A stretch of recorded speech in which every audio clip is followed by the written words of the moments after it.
o que as mudanças trazem? Será que todo mundo se adapta bem a elas? Como lidar com as transformações que acontecem o tempo todo na vida? No programa de hoje, você vai conhecer a história da massoterapeuta Laura Lucas, que precisou lidar com síndrome do pânico e ansiedade, entre outros problemas, na sua vida, fruto de uma mudança brusca.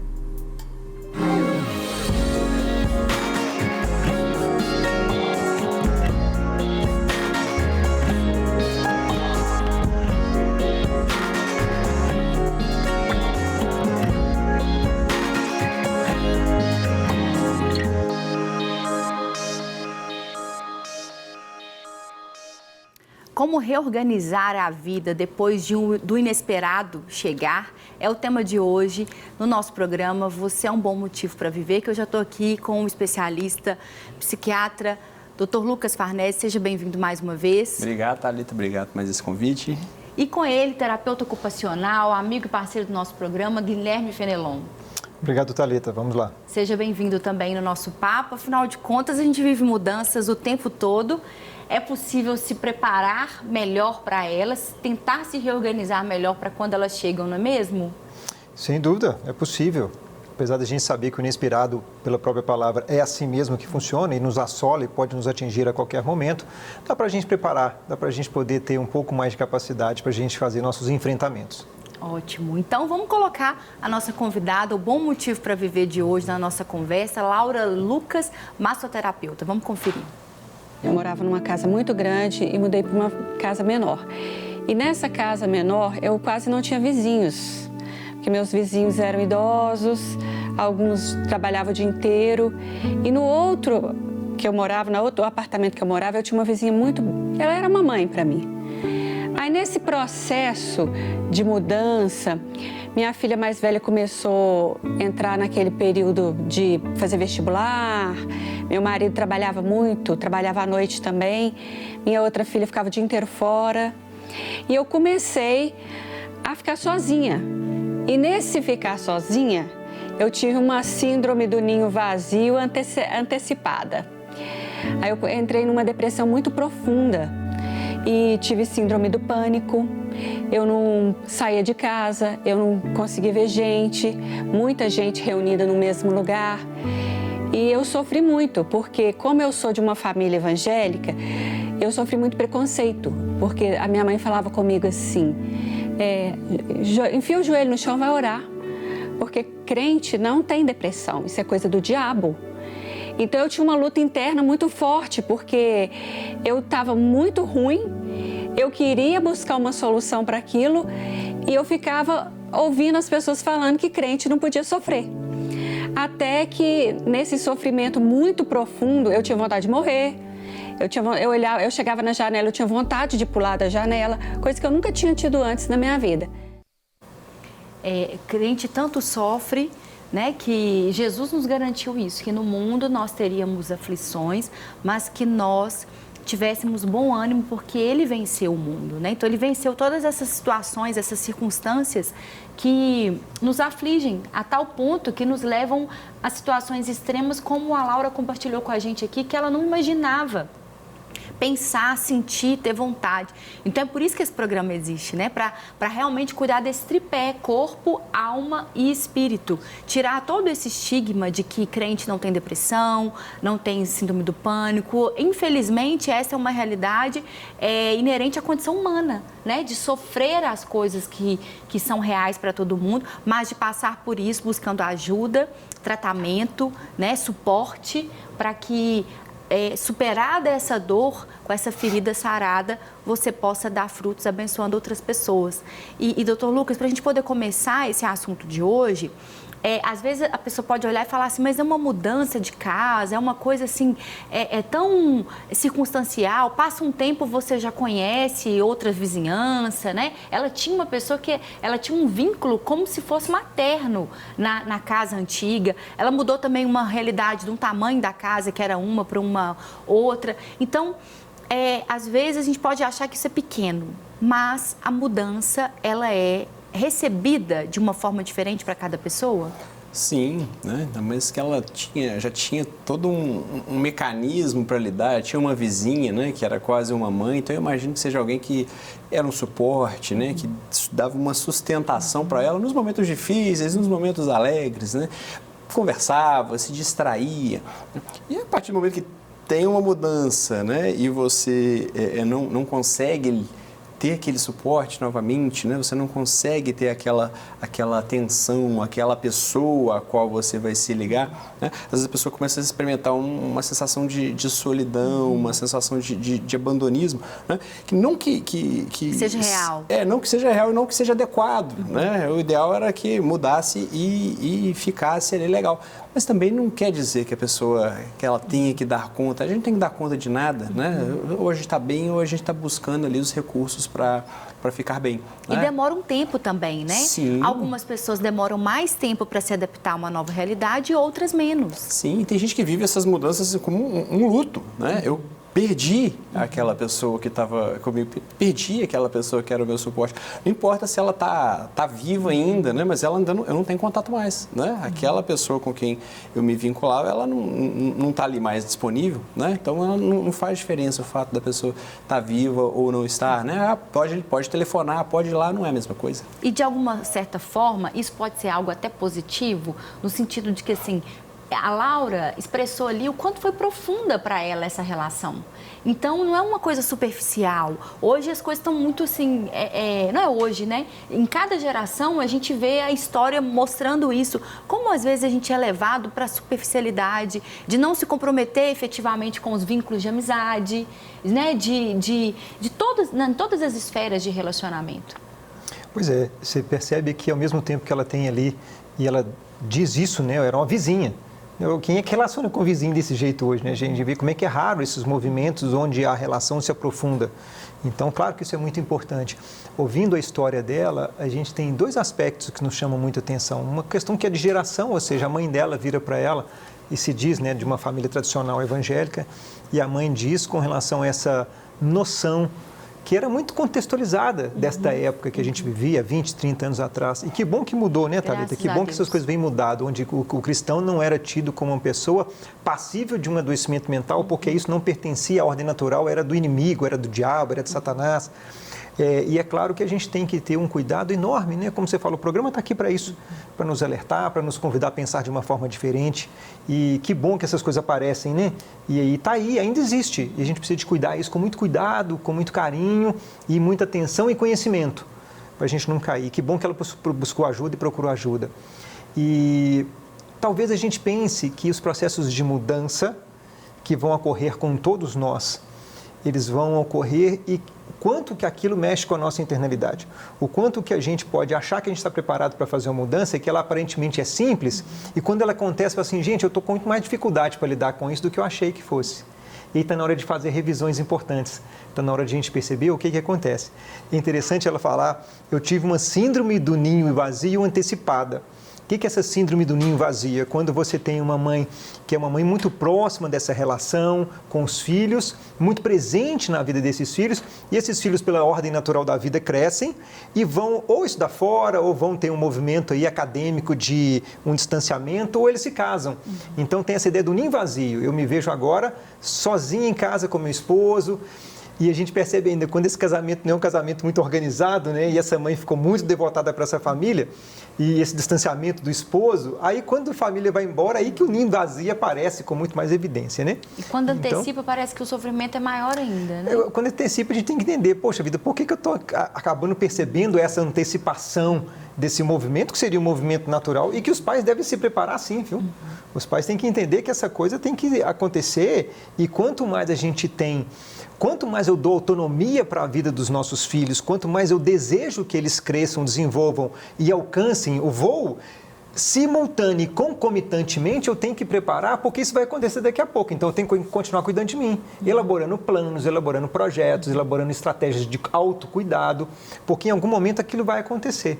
É tão importante eu desenvolver essas habilidades para os nossos filhos, para a gente mesmo. Né? Não é uma atitude, é uma atitude preventiva. E é possível. Ótimo. Vamos ver o que a Laura compartilha mais nesse desenrolar da história dela. Eu procurei um pastor que era terapeuta e ele falou comigo, você está com uma depressão e você tem que procurar médico, porque não adianta só você procurar um tratamento psicológico, você precisa procurar um médico. Aí eu procurei um psiquiatra, ele diagnosticou a síndrome do pânico, né, a depressão, entrou com a medicação, aí eu já fui para o psicólogo, comecei a fazer terapia. E esse processo demorou mais ou menos uns 3 anos até eu estabilizar. Porque de vez em quando eu tinha alguns gatilhos. Quando eu estava bem, eu achava assim, eu tô bem agora, então tá tudo normal. Aí de repente vinha alguma coisa e me dava um gatilho. Aí eu piorava um pouco. Aí até que eu comecei a engrenar mesmo na terapia, com os remédios, eu melhorei. Só que ano retrasado, antes da pandemia, eu tinha conseguido largar os remédios. Larguei, fui fazendo aquele processo de desmame, que eu já tinha tentado várias vezes, não conseguia. Aí eu consegui. Quando eu consegui, nós tivemos Covid, meu marido ficou internado. Aí nesse processo do Covid, me deu outro gatilho e eu tive uma recaída, mas assim, não cheguei a ficar tão mal igual da outra vez. Voltei com a medicação de novo e com a terapia. E até hoje, assim, eu tô tratando, né, medicando e tô fazendo um processo de manutenção para não ter outra recaída, né, e ficar pior. A alegria que a gente fica de ouvir que ela começou esse processo por meio de um alerta que o pastor, que também é da área, né, de saúde mental e emocional, orientou ela a procurar um especialista, a buscar ajuda. Ela fez todo o tratamento, né, a evolução do tratamento, tanto terapêutico com um especialista separado, como com um psiquiatra, né, com a medicação correta. Isso mostra pra gente que é um caminho. É este o caminho. Às vezes a gente quer buscar numa determinada fonte todas as respostas que a pessoa não tem para poder nos dar, né? O pastor tem um papel pastoral fundamental no desenvolvimento emocional de uma pessoa, claro, né? Mas o foco principal é a caminhada para nos levar até Jesus. E caminhando com Jesus, nós vamos tendo cada vez mais bases sólidas para poder recorrer aos recursos que Deus nos dá, seja um tratamento psiquiátrico, seja um tratamento terapêutico. Vocês concordam com esse caminho? Thalita, é tão interessante a gente observar que é o que a gente chama de reciprocidade. Quando eu estou dentro de um ambiente que esse ambiente me dá estabilidades emocionais, a minha espiritualidade ela é nutrida e alimentada. E isso dá para a gente uma condição de eu ter uma corporeidade saudável e uma coisa conversa com a outra o tempo todo. Então a gente não percebe, nós somos muito educados a pensar de formas separadas e distintas essas esferas de realidade da gente, quando nunca foi. Então é tão bom ouvir uma pessoa que compreendeu isso e entrou dentro de um processo de cuidado. Você percebe que ela fala mais de uma vez, olha, teve um processo ali que funcionou como um gatilho na minha vida novamente e eu tive que recorrer com relação a isso. Ou seja, ela aprendeu o caminho, ela aprendeu, dá para fazer desse jeito e funciona e dá certo. E a vida é dinâmica, isso vai vir várias vezes na vida. Isso vai acontecer para sempre com a gente. Não só que ela vai vai ter que tomar... acontecer o dia que a gente morrer. O dia que morrer. O dia que a gente foi chamado dessa existência para uma muito melhor. Mas ela aprendeu, né, como é que deve ser feito. E olha que interessante a gente perceber quando ela fala a segunda vez já não foi tão grave e intensa como a primeira. Ou seja, há um resultado que também é cumulativo, não só em perda, mas em ganhos também. É cumulativo. A gente desenvolve as habilidades desse cuidado, a gente desenvolve essas percepções com a gente mesmo e essa consciência que a gente adquire e que a gente nunca mais perde. A gente costuma dizer o seguinte, o processo terapêutico, quando ele é bem feito, ele é bem estruturado, é para o resto da vida também. São ganhos que pertencem a gente. E dependendo do tratamento que a pessoa vai ser submetida, ela contou ali a questão da medicação, né? Que ela teve fases da tentativa ali de um desmame, que é um termo comum que a gente escuta também sobre essa retirada ou diminuição da dose, né, medicamentosa, mas a gente entende que em alguns casos isso vai ser para sempre, dependendo do transtorno, da realidade da pessoa, e no caso dela, orientado. A diferença ela falou, tinha fase que eu estava bem ou que eu não estava bem. Só que o tratamento não é para quando eu estou me sentindo bem, eu parar de tomar. Né? Então, acho que é importante você destacar esse processo do desmame ou não em relação ao remédio. Não é um analgésico, né? Na hora que está doendo muito, eu vou lá e tomo, e quando a dor está suportável, eu vou lá e diminuo.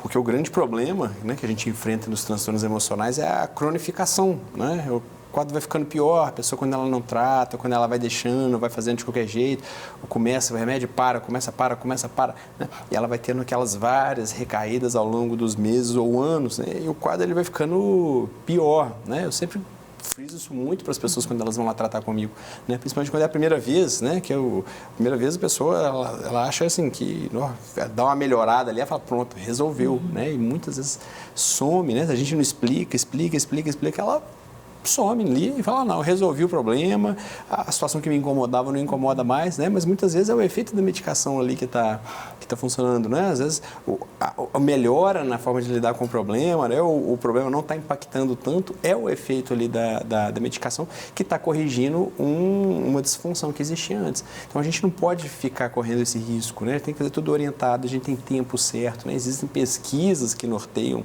né, a escolha do tempo, por quanto tempo a gente vai manter a medicação. Qual medicação, qual a dose, né? Que outro problema também é a pessoa se conformar em ficar mais ou menos, né? Melhorou um pouquinho, tá bom. Vamos mexer. Não. O mais ou menos, ele tende a ficar cada vez pior, né? Ele não tende a se resolver sozinho, ele tende a piorar sozinho.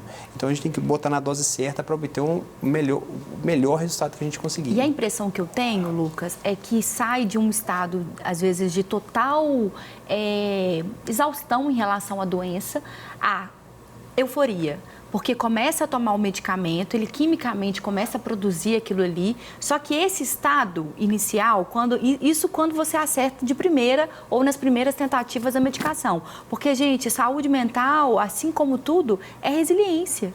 É teste. Ali a ciência mostra que aquele medicamento responde bem para um determinado número de pessoas. Mas como somos pessoas únicas, para algumas pessoas não responde, não tem aquela resposta que a gente espera. Então tem que fazer a troca. Alguns remédios, algumas pessoas queixam muito, né, a respeito dos efeitos colaterais daquele remédio. Então, até que tira aquele remédio, porque só aí você volta no psiquiatra um mês depois. Aí você chega lá reclamando de todos os sintomas. Aí ele vai pensar uma nova proposta. Aí você vai para casa, vai tentar colocar aquela aplicação ali na sua vida. Aí vem outros sintomas, aí você vai escolhendo quais que são mais confortáveis, quais que são menos. Então, isso é tempo. Isso não é uma coisa de um dia para a noite. Isso não é, eu olhei para a cara do meu psiquiatra, eu gostei dele, ou então não, ele não me tratou tão bem. Ele não está preocupado se você vai ser seu amigo ou sua amiga, ele está preocupado em te ajudar a melhorar. Em te ajudar a dar uma condição, uma base ali para você ficar bem. Sim, eu sempre explico para as pessoas que o efeito do remédio são 2 fatores, né? É um remédio adequado para aquele caso, né? E um corpo que responda àquele medicamento, né? O que eu posso garantir na consulta é um medicamento adequado para aquele caso, mas eu não conheço o corpo, né? Eu não sei qual é a interação que aquele corpo vai ter com a medicação, né? Então, às vezes não vai de primeira, às vezes a gente passa um remédio excepcional para aquele quadro e não responde nada, né? Então, as pessoas têm que continuar, têm que persistir. E é por isso que faz toda a diferença ter um suporte emocional, porque aí aquele corpo, ele vai ser administrado, aquele medicamento vai ser administrado num corpo que mentalmente está mais organizado para poder saber, olha, eu vou resistir a esse sintoma, eu vou lidar com isso, eu vou passar por isso, porque no final disso tudo, eu vou ficar melhor do que eu comecei. Vamos ver como então que terminou assim, né, a partilha de hoje dessa história de um bom motivo para viver da Laura. Eu acho que você tem que olhar para você, né? O que eu quero da minha vida? Eu quero continuar nesse lugar ou eu quero sair desse lugar? Porque não é fácil sair desse lugar. Você tem que buscar ajuda. Se você for uma pessoa orgulhosa que não aceita ajuda, você vai piorar. Você precisa quebrar isso, né, na sua vida e entender que a gente precisa de buscar ajuda. Todo mundo precisa entender que Deus, Ele ama a gente da forma que a gente é. E que Ele também deixou os médicos aqui para nos ajudarem, né? Não adianta você achar que Deus vai vir tirar isso de você assim de uma hora para outra e você vai sair. Ele pode fazer, pode, Deus tem poder para isso. Mas você também pode dar um passo, buscar uma ajuda, buscar um aconselhamento, falar, abrir seu coração para o seu líder de GC, para o seu pastor. Abre seu coração, busca ajuda, porque existe ajuda. Deus é tão bom, né? Tão perfeito, as coisas são lindas. E eu amo, sabe, viver, amo estar na presença de Deus, amo a minha família. E eu olhava para as minhas filhas, eu falava assim, Senhor, eu quero ver minhas filhas crescerem, casadas, quero ver meus netos, eu quero ter essa oportunidade. Então eu acho que foi isso também uma forma que me ajudou a dar uma levantada, porque eu falava, Senhor, eu tenho filhos, eu tenho uma família, eu quero ver a minha família crescer, né? Eu não posso ser egoísta de pensar só em mim, pensar que o mundo acabou e sendo que eu tenho tanta gente em volta de mim, né? Que lindo, tem tudo a ver com o que a gente tinha acabado de falar, né? De ter realmente uma visão que vai passar por isso. E a Laura só fortalece a missão do programa e a nossa, que deve ser a nossa missão como cristãos, de ter uma empatia, de incluirmos as pessoas nessa possibilidade de ajuda, de suporte, de forma integral, né, de ouvirmos o que elas precisam, de apontarmos esse caminho, não de, não tem isso, não pode. Eu tenho certeza que as filhas dela, lindas as filhas inclusive, como os netos futuramente, todos eles vão ter frutos dessa decisão dela, né, de buscar a ajuda, de se cuidar numa perspectiva integral, corpo, alma e espírito. E isso conversa, né? Traz uma proposta de conversa dentro de casa também, né? Para que as pessoas, olha, se precisa, a gente vai te ajudar e a gente vai resolver isso. Com certeza. E que bacana também ela perceber que dentro do próprio ambiente da igreja ela também tem ajuda. Ela pode recorrer, a gente não pode abrir mão disso, das nossas conversas pastorais, dos pequenos grupos que tem. Cada igreja tem um modelo que funciona com relação a que seja célula, que seja pequeno grupo. A gente precisa desses ambientes, esses ambientes que são saudáveis, para essa estabilidade também acontecer. A gente não pode abrir mão disso. E um grupo de crescimento, né, como ela reforçou, tanto no pastoral, que foi a experiência dela, imagina a gente ser discipulado, né, e tendo essa visão, uma visão inteligente, né, porque o reino de Deus, ele é inteligente, né? Ele é feito de uma forma sábia, ele funciona de uma forma inteligente, então ele vai lá e propõe para ela, olha, busca ajuda, tem um caminho. Depois você está lá num pequeno grupo, aqui na Lagoinha, no caso, com os GCs, e ali você tem um ambiente com um pequeno grupo de crescimento que te oportuniza essa conversa, né? Não só em um mês tão importante para nós como os meses de campanha são, mas durante todo o ano. É um relacionamento mais próximo. Às vezes você não fica tempo sem ver um amigo, mas o grupo da sua célula você encontra toda semana. Então, olha o impacto que nós cristãos, nos pequenos grupos, podemos oferecer de saúde mental, de melhoria, né, uns para os outros. Sim, é uma comunhão saudável, né? Sem aquilo de você tem que estar bem, né? Você tem. Eu acho que tem Bíblia que não tem aquela parte que você começou falando, né? Que no mundo teremos aflições, né? Acho que tem Bíblia que não tem ali essa parte, né? Tem esse versículo, porque tem gente que acha que é um campo de força, né? Que com fé você não pega coronavírus, que com fé você não tem sofrimento, né? Que suas aflições elas são resolvidas com as disciplinas espirituais, né? Esquece que essa parte espiritual é para a gente fortalecer o espírito, não para criar um campo de força em volta do corpo, né? E a gente sofre, a gente tem as demandas cotidianas, sofrimento físico, sofrimento emocional, né? E a gente acolhe, a gente apoia, a gente incentiva a pessoa a tratar, porque às vezes no momento de depressão ela não tem ânimo nem para tratar, né? Aí ela não se ajuda, às vezes ela não tem força nem para se ajudar, né? Entre aspas, né? E a gente cria esse relacionamento saudável e vamos, cada um cai, o outro dá a mão e a gente vai seguindo todos juntos. O que você fala sempre, né, Guilherme? A espiritualidade saudável vai nos ajudar a passar por isso com a consciência de que nós não estamos sozinhos, como o Lucas falou no início, que nós não passaremos pelas nossas aflições sozinhos, e isso vai nos ajudar naturalmente a receber a ajuda de quem pode nos ajudar em um determinado momento. Né? Suportai-vos uns aos outros em amor é justamente dar suporte no momento que o outro mais precisa, né? Exatamente. Então, quando a gente conta com isso dentro desse pequeno grupo, claro que eu vou ter um ambiente, quando a gente chama de ambiente saudável, não significa que eu vou estar lá e todas as vezes que eu for vai ser ótimo, vai ser lindo, maravilhoso. Eu vou participar disso na vida do outro também. Então, essa relação de uma reciprocidade é que vai gerar esse bem-estar. Porque tem dia que eu não estou legal, tem dia que o outro não está legal, e essa coisa vai gerar um equilíbrio mútuo e assim a gente vai crescendo mutuamente.